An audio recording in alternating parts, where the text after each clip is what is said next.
Oh, sorry.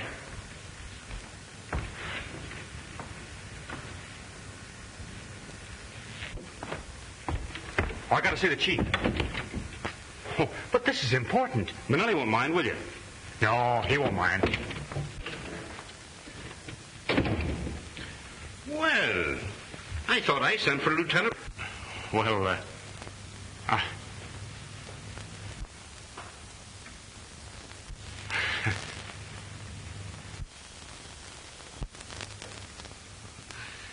Sit down, Burke. Thank you. What's on your mind? Maybe I can help you. Possibly it's about my daughter. Yes, Diana has promised to be my wife, and we want your consent. You have it. But Diana wants she gets. She said she wouldn't think of marrying me against your wishes. I was afraid that you'd want her to marry Dave Graham. Professor Graham is a very fine man and a successful criminologist. Yes, sir. He's all of that, and that's the reason I was afraid I wouldn't have a chance. I'm only a lieutenant. You know, Darley, I think you're going to be successful, too. I don't know anything about your family, but I've had my eye on you ever since you came on the force. With a wife like Diana, I'm sure I'll reach the top. Perhaps I better warn you to look out for your job. I've got my eye on that badge you're wearing. Well, keep your eye on it. You may get it. Chief, you don't know how much I thank you, and you never will. That's all right. But I still want to see Bonelli. Oh, yes, sir. You're next.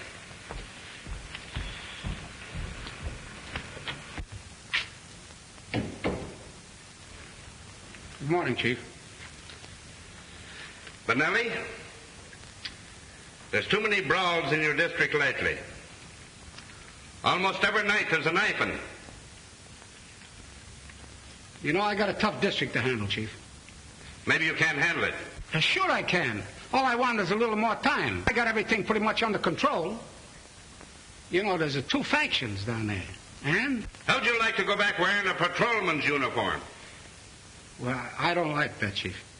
Then listen, Bonelli. From now on, I want you to arrest every man down there that looks like he might know what a knife is. Now, that's all. Get out. Send Finnegan in. Yes, Chief.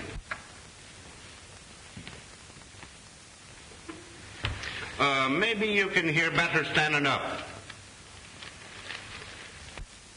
Finnegan, I've had my eyes on you for months. Politics is not going to keep any man's job on this force as long as I head it. Now, I'm warning you, Finnegan. Keep your nose out of politics or I'll break you. I know what's running through your mind. You're thinking I won't be long on this job. Well, maybe not.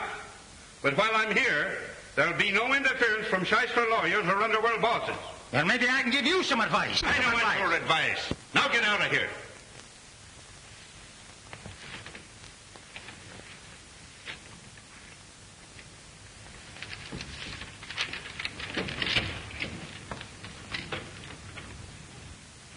Miss Ryan, send Laban in, please. Yes, sir.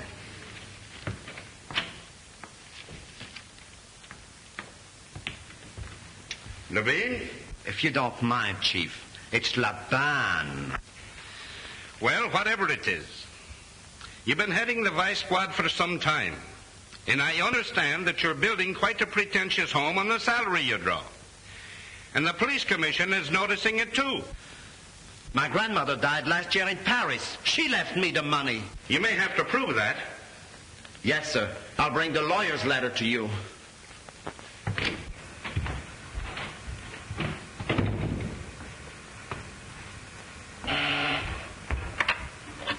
Yes, Chief. Get Captain Withers for me, please. Yes, sir. Captain Withers, you're next.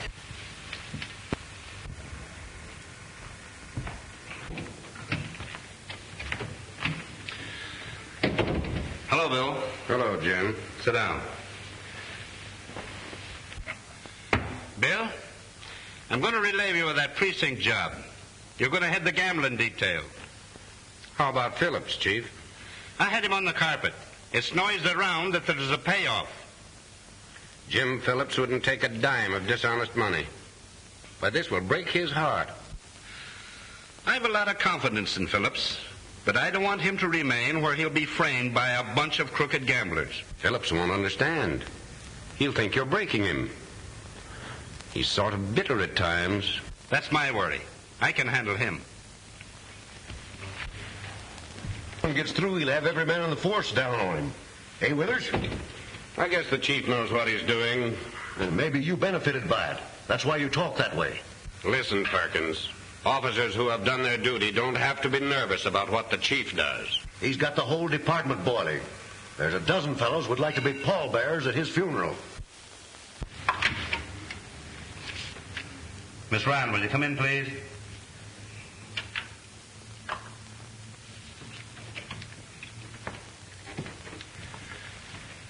Is Inspector Silverstein here? He phoned and said he'd be here.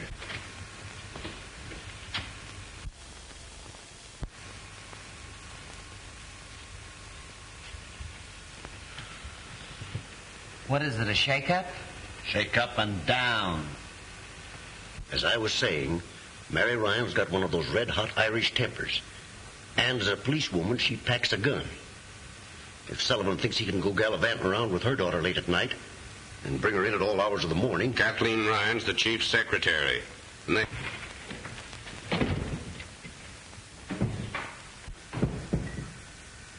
Come on in, David. Hope I'm not intruding. Certainly not. Would you mind waiting in my private office? Thanks.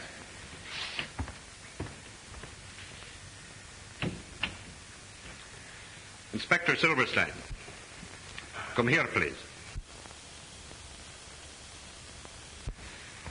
You have been tried and found guilty of absenting yourself from your post out leave. Now, I'm warning you. If you should let this happen again, you will be severely punished. Well, you see, Chief, it was Rebecca's anniversary, and actually we had some people over for dinner, so Now. That all came out in the hearing. Take your place among the officers. Gentlemen, I am proud to say that we have one of the finest police forces in the country. I know it's not 100%, but I don't know of anything that is. I have seen fit to make some changes today for the benefit of the department in general and officers individually. Some of you may not like it. If not, I'm sorry. I want to congratulate you on having solved a large percentage of crime. Furthermore, I want you to make this town so hot for the crook that he'll find it an unhealthy place to nest in. Do your duty. And as long as I head this department, your jobs will be safe. That's all.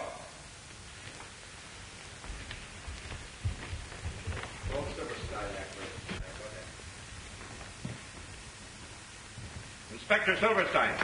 Yes, sir. Come here.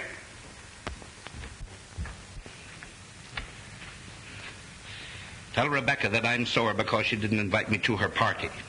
Also tell her that I'm dropping by some evening soon for gefilte fish and matzo balls. And some sweet and sour pickles and a nice piece of schmaltz-herring. Keep your seat, David.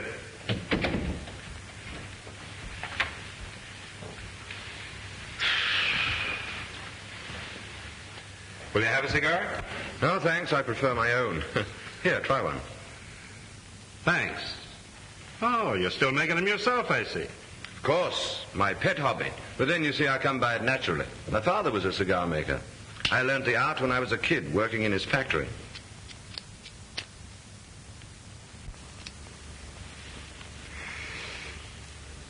If I were a woman, I think I should go in for very expensive perfumes.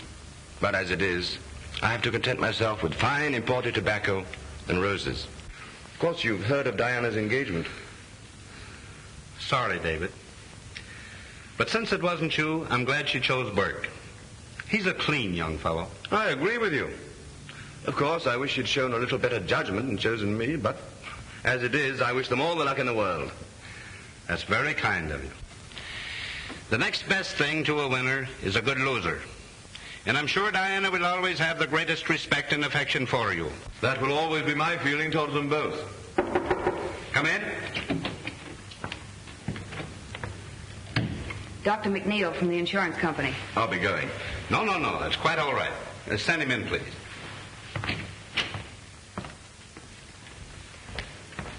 Hello, Mac. Sorry I had to have you come down here. All right, I'm glad to get out of Malvik once in a while. I want you to meet Professor Graham, Dr. McNeil. Glad to know you, sir.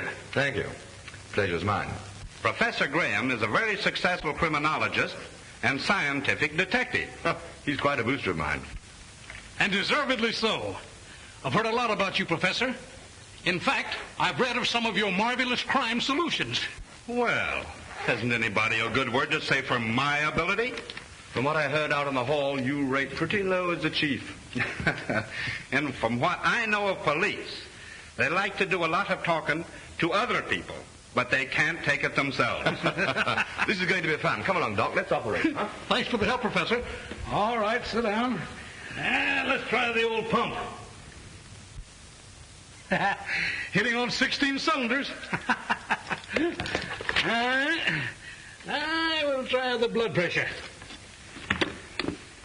There you are.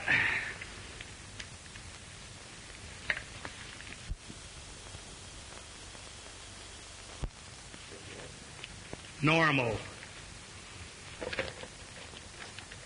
Let's see. Now, I guess you better... Are the lamps all right? Bet you can see in the dark with those glimmers. All right, the Mammoth Cave. Perfect as a prima donna's. All right, let's see now. Let's try the old bellows.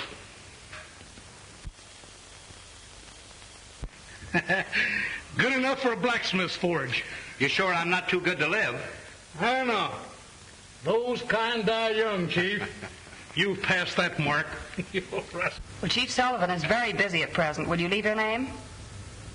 Is it extremely important? Well, just a minute, please.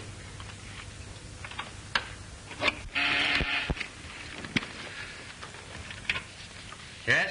There's a party on the wire who won't leave a name. Says it's urgent. Chief Sullivan speaking. Who is this? I no time for cranks like you. Yes, sir. Trace that call, Miss Ryan. Yes, sir.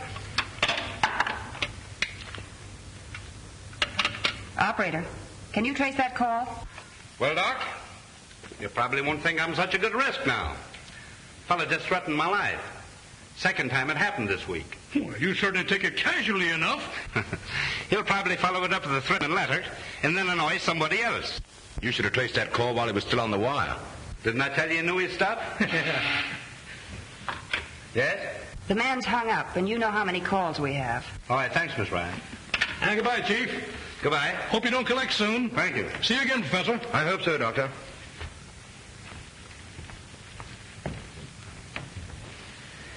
Say, Graham, what about giving us a lecture tomorrow? Tomorrow? I've a pretty full day and a dinner engagement. What about midnight? Do you think the men can stand it? The kind of lecture I'll want, they'll like. What kind is that? Well, you see, we'll parade a number of criminal types in the show-up room. People you've never seen. Oh, yes. And I'm to guess their criminal records from their personal appearance. Is that the idea? Sure. Say, that's rather putting me on the spot, isn't it? Suppose I should miss. You won't. It'll help the officers to pick out suspicious characters at a glance. Will you do it? Okay, I'll be there. Did you want something? Yes. I want you to go home and quit working nights. Well, it can't be done, Chief. Well, you see, there's a lot of correspondence to get out and filing to do. I'll be here till midnight. Out with it, young lady. Mother's terribly suspicious. Of us? Yes. That gambler, Gus Armstrong, saw us together last night, and he's stirring up trouble. Huh. Sore because I raided his joint, huh? Oh, I'm sorry I told you. But I just don't know what to do about Mother. She's furious. No. Don't cry. Don't cry. I tried to make her understand that there wasn't anything between us, but she just wouldn't believe me. That's all right. Maybe we can make her understand. You can't talk me out of anything, Jim Sullivan. But you don't understand, Mrs. Ryan. Oh, yes, I do. Only too well. And you telling me all the lies. You're not fit to live in a decent home. If the law can't take care of this, I can. You're going to do what any decent man would. Well, you must be out of your head. I'll give you until tomorrow. Go and get your hat and coat.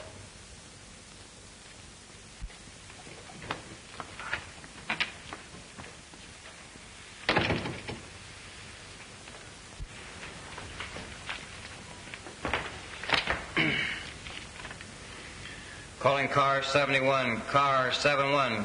Go to 22nd and St. Anne Street. 22nd and St. Anne Street. A barking dog. Calling car 36, car 36. Go to 59th and Rampart. 59th and Rampart. A drunken man beating up his wife. That is all.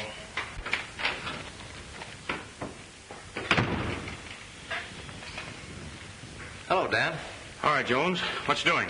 Oh, just enough to interrupt a good story. Barking dogs, crowing roosters, fainting woman, 3 prowlers, guys beating up themselves, half a dozen drunks, and cat up a phone pole and won't come down.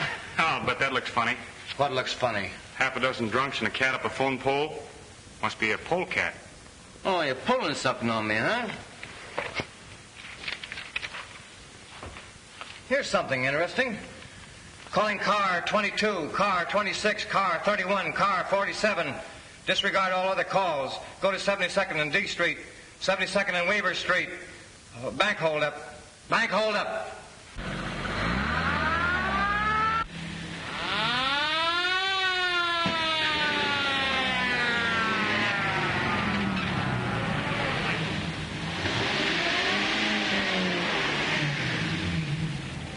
Calling car 22, car 26, car 31, and car 47. Bank bandits escaped out Kings Highway, hopping in black sedan. 3 in car, 3 in car. Boy and 2 older men. Take no chances with this gang.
Johnny.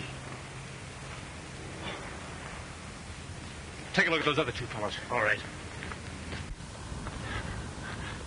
How did you get mixed up in a job like this? Well, I was broke, out of a job. They said there wouldn't be any shooting. Oh. Thanks, Denny. You should have come to me.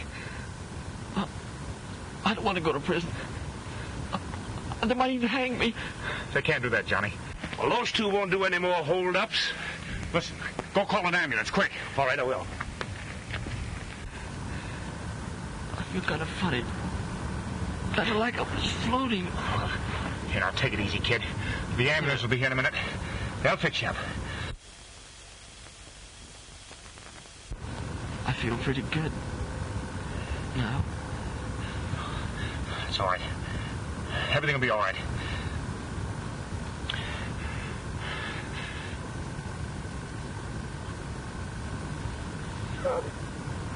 Johnny. Johnny.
Come on, darling, shake off the blues. You know, you're an engaged man. Diana, I went through something today that doesn't make me feel exactly cheerful. A young fellow was trapped with a bunch of crooks. He was shot and killed. I understand how you feel, darling. He was only a kid. Told me it was his first job, but he was broke. You know, I'm glad you feel that way, even about that kind of a boy, but you'll get over it, won't you? Well, it's late. I must be going. That's Father.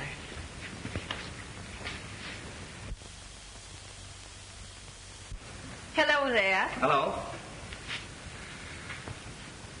It's a nice piece of work you fellows did today, Burke. Thanks. I was just saying good night, Chief. Would you mind waiting a few minutes? I'd like to talk with you. What? I'd be glad to. I'm a little tired. Will you excuse me? Surely. You run along and get some sleep. Good night, Father. Good night, Jane.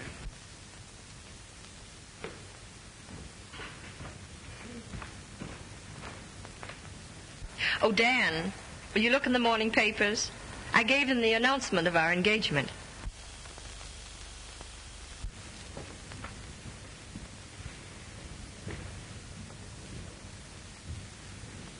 Sit down.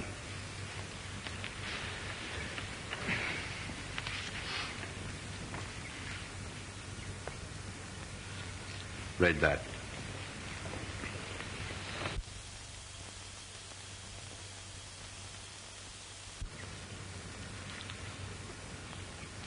Of course, Dan, you'll release my daughter from the engagement. Release? Release Diana? Yes. 'Tis the only honorable thing you can do. But I love her. All the more reason why you should free her from a compromising situation. But I can't understand why I should be blamed for something my brother did. Then why did you deliberately conceal his identity? Because I knew the people wouldn't understand. Even Diana might not. I like you, Burke. Liked you well enough to give my consent to your marriage to my only child. Please understand me. It isn't because your brother was killed. I'm very sorry that happened. Duty is a hard work. But his being a criminal makes it impossible. But Johnny wasn't a real criminal. He was forced into it. He's only a kid. You know the law, Dan. A man was murdered, and he participated in the crime. Why, everybody would point out Diana as the wife of a man whose brother was a murderer. I'll tell Diana and let her decide for herself. You've already deceived her once by not telling her the truth. Well, I'll not release her. Yes, you will, Burke. You'll not trick my daughter into any marriage like this. You can do anything you like, but it won't do you any good. I love Diana, and she loves me. And nobody is going to come between us. Not even you, Chief. What are you two quarreling about?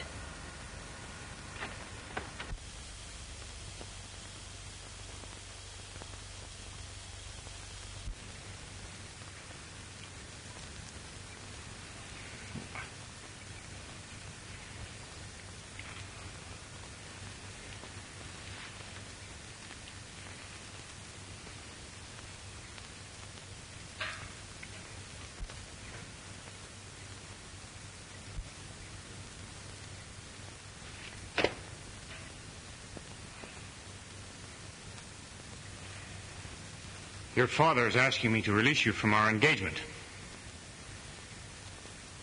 Diana, you'll be fair. You love me, darling. I don't know what to say. Please let me think things over. I tell you, Burke, you'll never marry her as long as I'm alive.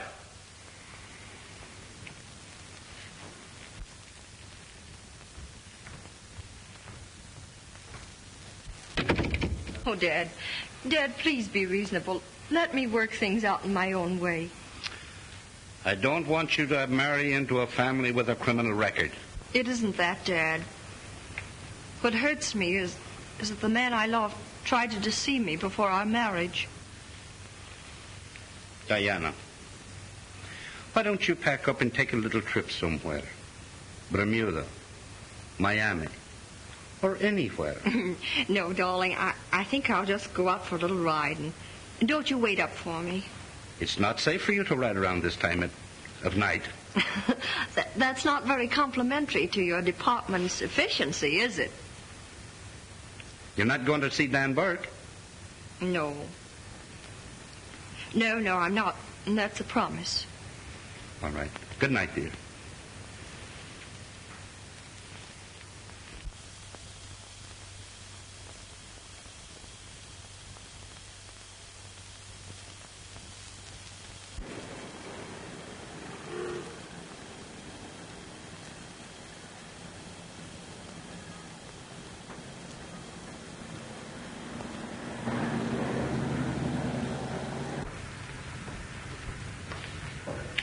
I've been waiting for you. Expecting me? Doesn't it look like it?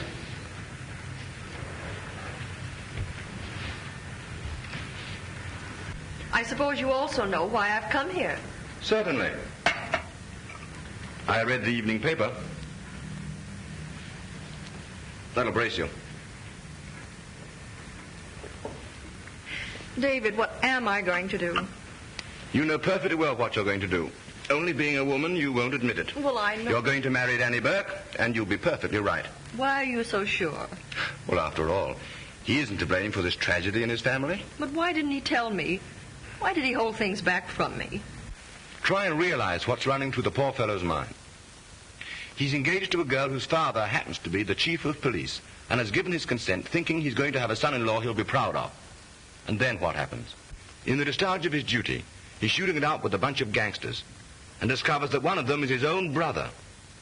His brother's fatally shot, and he thinks that no one is aware of his identity. Now, what's he going to do? If he tells you or your father, it means an end to all this happiness. Thank you, David. You're awfully sweet. Oh, thank you.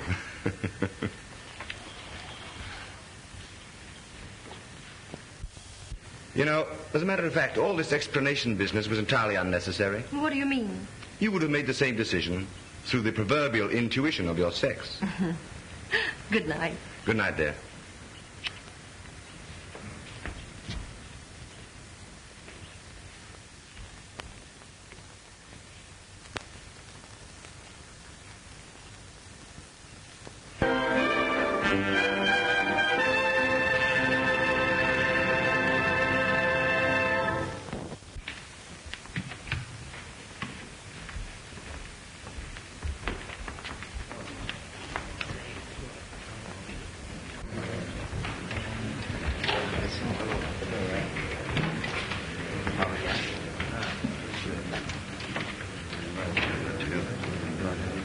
I hear you're not on the gambling squad after tonight. Hey, Phillips? That's what a man gets for being honest. Transferred to someplace out in the bushes. I'd like to punch Sullivan right in the jaw. That's too good for him. What he needs is a real working over. After all, I ain't got no kick coming against the chief, because he's been pretty nice to me. Nice, huh? You call that reprimand you got yesterday pretty nice? What would you call a sock in the puss? A love pat? If he thinks he's going to be chief for another 30 days, he's crazy. Gus Armstrong's got enough political pull to take care of that. Accused you of playing politics, didn't he? Yeah. Well, what does he think he's playing, pinochle? Listen, my mind's made up and that's that. Diana is of age, and you can't stop us. My daughter will not go against my wishes. She has given me her word. I guess Dan Burke won't be so high and mighty when the police commission put him on the carpet with his kid brother. Sullivan, he'd get him out of that all right. Burke is going to marry the old man's daughter. Yeah, you got another guess coming. You think Sullivan's going to take on a son-in-law that had a bandit brother? Did you hear about Mary Ryan and the chief? Got wise that Sullivan take her out, huh? I was talking to the janitor last night. He said the old lady was threatening the chief, said he'd have to marry Kathleen or else.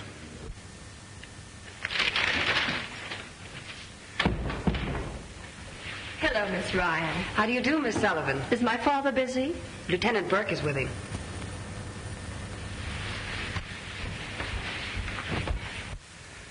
And that's final, Burke. Not with me. Hello, Danny. Hello, Father. Hello, darling. I've just been trying to convince your father. It's 10-1 you weren't successful. I wasn't. I'm the only one who can win an argument with him. But this is one time you won't. But, Dad, it isn't right to blame Dan for something his brother did. I don't. But it's the deception and the compromising of your reputation. Oh, let's leave out my reputation. I wouldn't let gossip keep me away from Dan. And now I'll tell you, just as I told him, that as long as I'm alive, he'll marry you. But, Father, we love each other, and we're going to be married and everything. Captain Withers is here. Send him in. Now, if you'll all excuse me, I'll see you later in the show-up room. Come in, Captain Withers. Pull up your chair and sit down.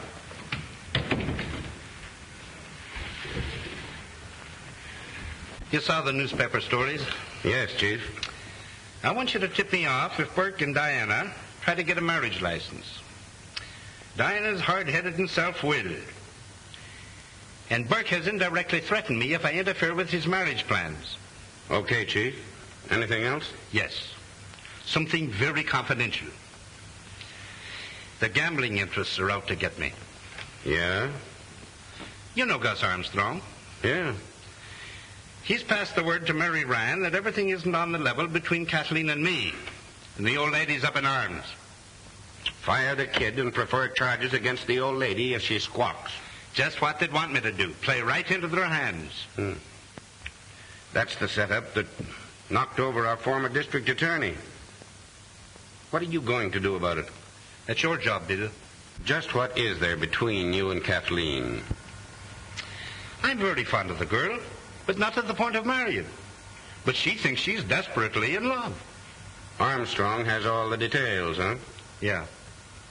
Mary Ryan actually threatened you? If I didn't marry her daughter. Besides Burke and the Ryan woman, I've had numerous threats by phone. Any idea concerning those? Chuck Finnegan's pretty chummy with Armstrong. And there's a lot of others sore on account of the changes made in the department yesterday. Well, I'll see you here after Graham's lecture. Yes. I have an ace up my sleeve. All right, thank you.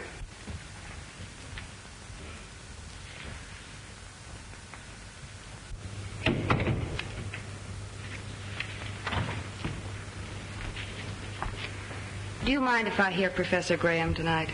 You better go home, Kathleen. It's late. But I have to wait for Mother. All right. But be careful. I will, Chief.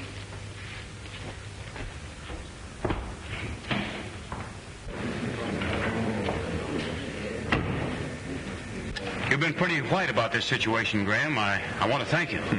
I've always been interested in Diana's happiness. Father believes in you, David.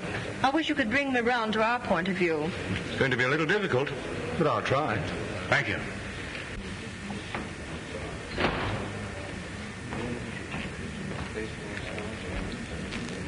Professor Graham, would you mind sitting over here next to Chief?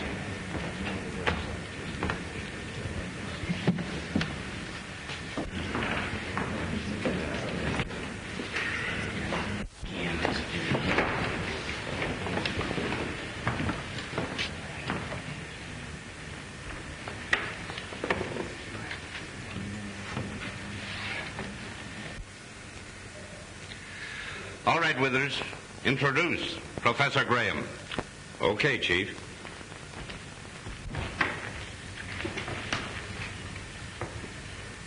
Ladies and gentlemen, we have with us one of the world's outstanding criminologists. Most of us know him as a personal friend who has helped the department solve some of its most baffling problems. Tonight he will talk on the physical characteristics of the various types of criminals. He will illustrate his talk with a number of prisoners whom he has never seen before. As the prisoners are paraded by him, he will classify them by their physical characteristics. We shall see whether the deductions agree with our records. Ladies and gentlemen, Professor David Graham.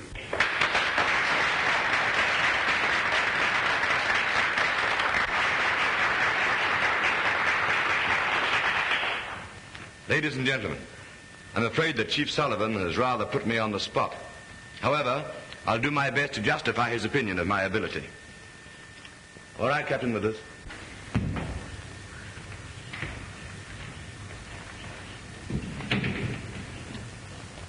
Duped into crime. Charge.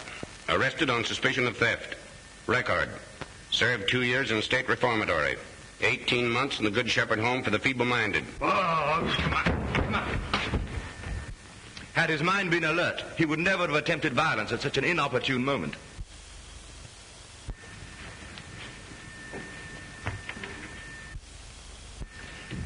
This type plays a major role in modern crime. Note the thin, sallow face, the listless expression and shifting gaze. He is a very dangerous individual and will commit any crime. He's a drug addict. Charge. Arrested for violation of the Harrison Narcotic Act. Now under arrest on suspicion of gang murder.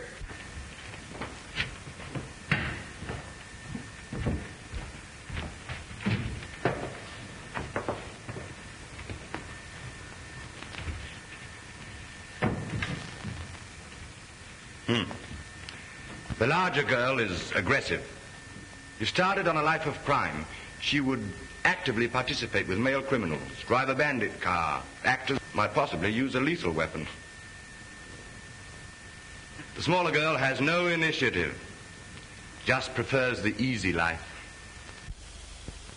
Charge. The taller girl arrested on suspicion of robbery, known to be a gambler's moll. The smaller girl arrested on a vagrancy charge.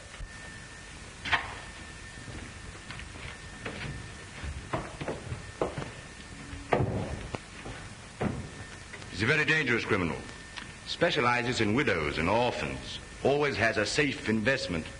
Yes, safe for him. Popularly known as a con man.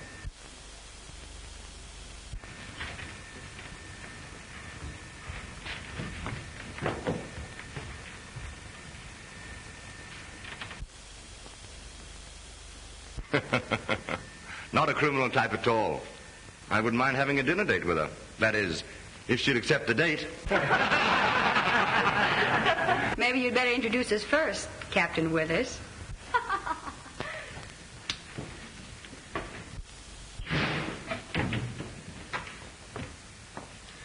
Professor Graham, my daughter, Mary. How do you do? I'm happy to meet you.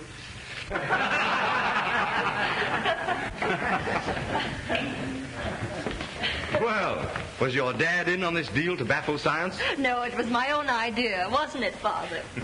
Come on, darling, wake up. The show's over. A very interesting lecture. You seem to have lulled the chief to sleep beautifully.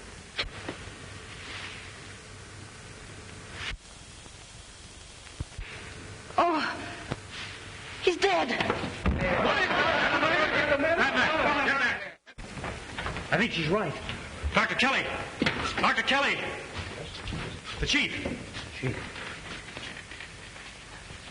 Must have been instantaneous.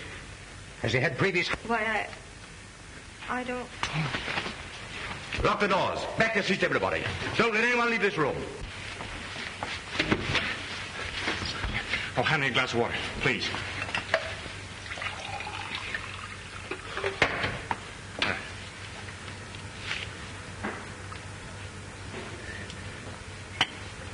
Mike. Are you all right, Diana? Yes, I'm all right. Oh, come here. This man has been murdered, and the killer's right here in this room.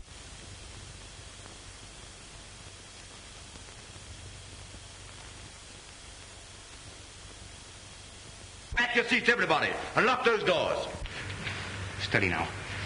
We'll sit over here.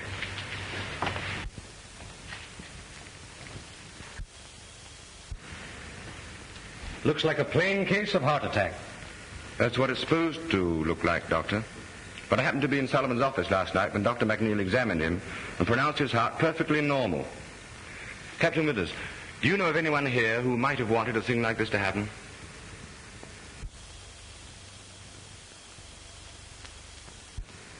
Yes, a dozen of them. Including a woman. Stay away from there. He's no good to you now. Clue number one. I'd have been willing to sign a death certificate without an autopsy. I'd have said angina pectoris. But I detect different symptoms now. What would you say, offhand? Complete and instantaneous paralysis of the respiratory organs, with possible brain hemorrhage. Might be the work of some poison, Graham. Do you know the poison that would work this? Yes, just one. In civilized countries, it's known only to a few chemists and scientists. It's distilled by jungle Indians from the upper reaches of the Amazon. Fierce little pygmy tribes with only the crudest of weapons. They dip their darts into this poison and then propel them through blowguns. Since Chief Sullivan was seated in the front row, the dart, if there was a dart, must have been fired from back of him. It ought to be easy to determine that.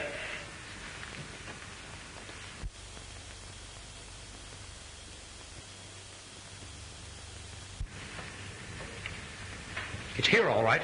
An ordinary sewing needle. Oh, be careful, Doctor. The point may still be deadly. How would you say it was injected? By hand? No. I should say blown through a tube. What sort of a tube? Oh, any small type. Possibly a cigarette holder. What would you suggest? That a preliminary autopsy be performed immediately. After that, a person-by-person search for the instrument of death. Then, a thorough investigation into the motive of the crime. I will ask Lieutenant Burke to stand by with Professor Graham and myself. And I want everybody in this room to watch the persons next to them in case the killer tries to dispose of the weapon. Then one by one, I'm going to call you to come up here and empty all your belongings on the table.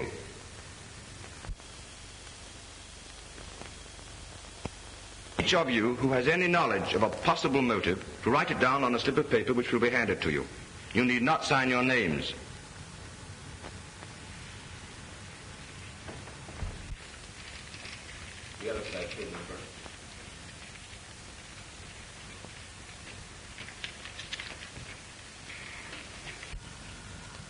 Mary Ryan had made threats against the chief.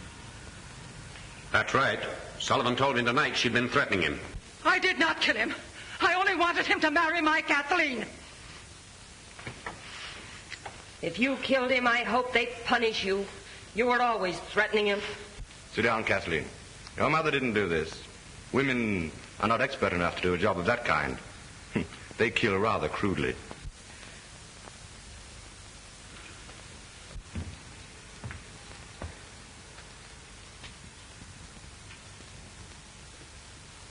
Captain Perkins, you were overheard saying that you would like to be a pallbearer at the chief's funeral. Is that so? Maybe I did say it. What of it? I was sitting right here by Phillips, wasn't I? Yes, right here by me. Graham, listen. The needle in Sullivan's back didn't kill him. He was already dead when it struck him. How do you know that? The wound didn't bleed. Circulation had stopped. The slayer was not directly behind the chief. I can show you just exactly how it was done.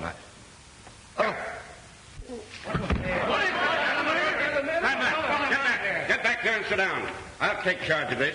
Clancy, Davis, carry him back to his room. Come on, grab his shoulders. Come on. Easy. Now listen.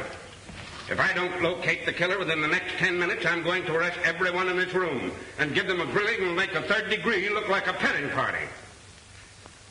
Don't get excited, Captain. This thing must be solved scientifically. Science can go take a jump at itself. I'll take charge here. Burke, go back to your seat. Laban, you knew Chief Sullivan was about to prefer serious charges against you. He insinuated I was building a new home with bribe money. Well, are you? You're crazy. Read this.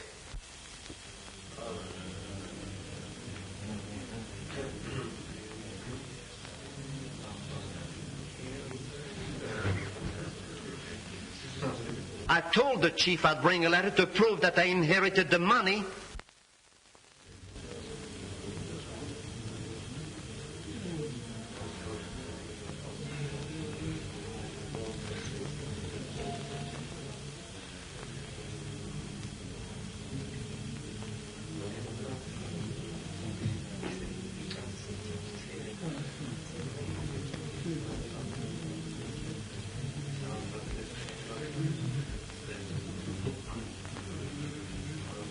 Well, I guess this lets you out.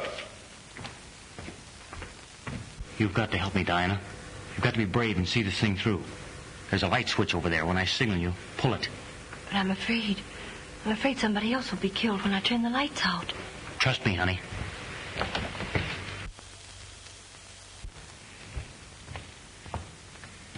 Graham.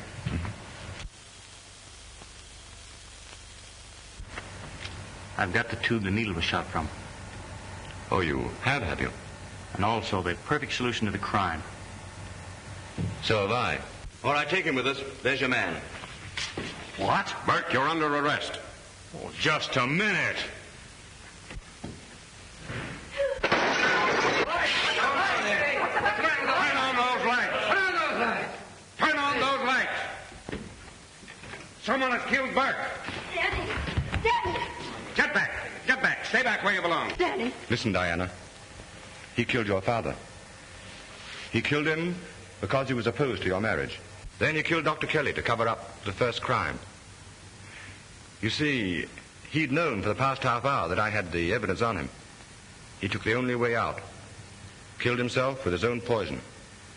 You'll find the deadly tube in his pocket, cleverly concealed in a cigar.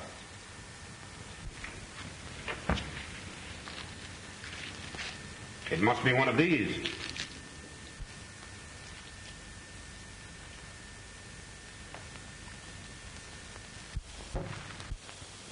You see?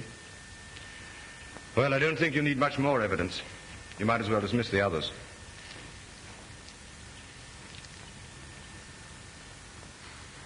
To think Burke would do this.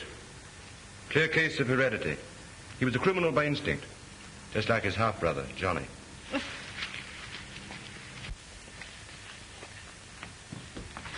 Take your hands off that girl, Graham, and keep 'em up high off that cigar. This looks too much like the cigar you planted on me. I knew you'd try to shoot one of your poison darts at me when you learned I had the goods on you. That's why I put the glass tabletop between us when the lights went out. Then all I had to do was play dead while you gave one of your scientific explanations. The real explanation of why you killed Chief Sullivan and Dr. Kelly. You find a poisoned thorn in the sleeve of Chief Sullivan's coat. It fits on the stem of this rose in his lapel. Well, what gets me is why he fired the needle in the chief's back when he was already dead. Evidently to plant suspicion on somebody sitting behind the chief. That somebody being myself. This is the cigar he had when he tried to kill you, but there's no metal tube in it. Then there must be a hollow tobacco stem in it that would be consumed when he smoked. Didn't I tell you last night that a mere man hasn't a chance against a woman's intuition?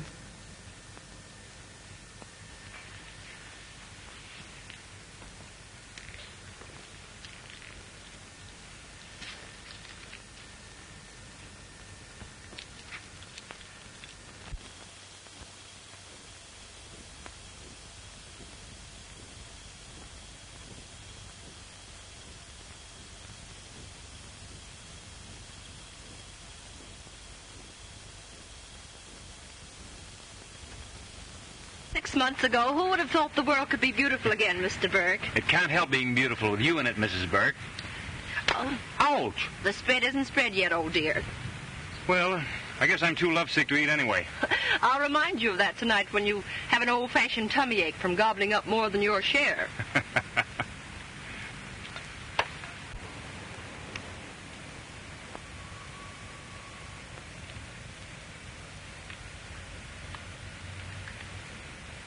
Gee.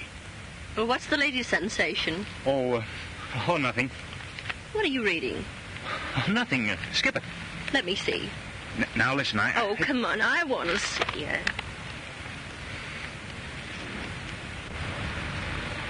Well, you know, it's far better that way. It's a curious thing. Terrible as his crime was, somehow I never wanted him executed. Maybe it's because I can't forget his good side. His gentleness. His sympathy. Oh, Dan, why did he have to do it? Well, only a few days ago we discovered his diary, in which he diagnosed his own case. Everything he jotted down showed the great mental crisis he was going through. There were many notations about a certain girl that he couldn't bear to lose.